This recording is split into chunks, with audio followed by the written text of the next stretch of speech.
Hi friends, అందరికీ నమస్తే.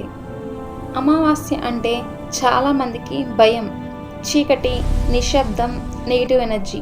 కానీ నిజంగా అమావాస్య అంత భయంకరమైనదా, లేక అది మనకు తెలియని ఒక శక్తివంతమైన రోజా అనేది ఈ వీడియోలో తెలుసుకుందాం. అమావాస్య అంటే చంద్రుడు కనిపించని రోజు. ఈరోజు సూర్యుడు మరియు చంద్రుడు ఒకే దిశలో ఉంటారు, అందుకే మనకు చంద్రుడు కనిపించడు. శాస్త్రీయంగా చూస్తే ఇది ఒక న్యాచురల్ ఫెనోమినా, కానీ ఆధ్యాత్మికంగా ఇది చాలా పవర్ఫుల్ రోజు. ఇది ఎండ్ అండ్ న్యూ బిగినింగ్ని సూచిస్తుంది. అమావాస్య ఎందుకు భయపడతారు? చీకటి ఎక్కువగా ఉండడం వల్ల పాతకాలంలో ప్రజలు భయపడ్డారు, కానీ ఇది నెగిటివ్ ఎనర్జీ ఎక్కువగా ఉంటుందని నమ్మకం.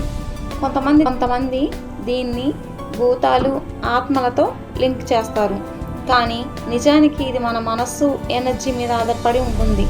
మీరు పాజిటివ్గా ఉంటే ఈ రోజు కూడా పాజిటివ్గా ఉంటుంది. అమావాస్యలో కనిపించిన శక్తులు ఏంటో తెలుసుకుందాం. ఈరోజు మన ఎనర్జీ ఫీల్డ్ చాలా సెన్సిటివ్గా ఉంటుంది. మన ఆలోచనలు, భావాలు చాలా స్ట్రాంగ్గా ప్రభావం చూపుతాయి.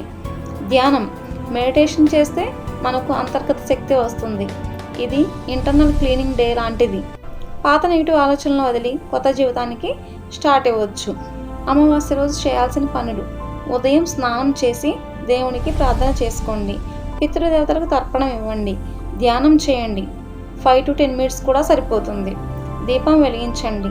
పేదవారికి దానం చేయండి. ఇంటిని శుభ్రంగా ఉంచుకోండి. ఈ పనులు చేస్తే మీ జీవితంలో పాజిటివ్ ఎనర్జీ పెరుగుతుంది. చేయకూడని పనులు: రాత్రి ఆలస్యంగా బయట తిరగడం అవాయిడ్ చేయండి. గొడవలు, నెగిటివ్ మాటలు వద్దు.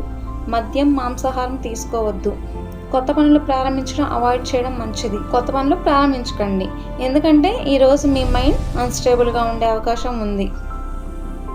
పవర్ఫుల్ పరిహారాలు: నువ్వుల నూనెతో దీపం వెలిగించండి. నల్ల నువ్వులు దానం చేయండి. పిప్పల చెట్టు దగ్గర దీపాన్ని పెట్టండి. ఓం నమ శివాయ లేదా ఓం నమో నారాయణాయ అనే బీజమంత్రాన్ని జపించండి. ఇది నెగిటివ్ ఎనర్జీని తొలగిస్తుంది. అమావాస్య అంటే భయం కాదు, ఇది ఒక అవకాశం. మీ జీవితాన్ని మార్చుకునే రోజు, మీ ఆలోచనల్ని మార్చుకునే రోజు కూడా ఇదే. సరైన విధంగా ఉపయోగిస్తే అమావాస్య కూడా మీకు అదృష్టాన్ని తీసుకువస్తుంది. ఈ వీడియో కనుక మీకు నచ్చినట్లయితే లైక్ చేయండి, అలాగే మీ ఫ్రెండ్స్కి షేర్ చేయండి. మన డివైన్ ఆస్ట్రో తెలుగు ఛానల్ని సబ్స్క్రైబ్ చేసుకోండి. Thank you so much friends.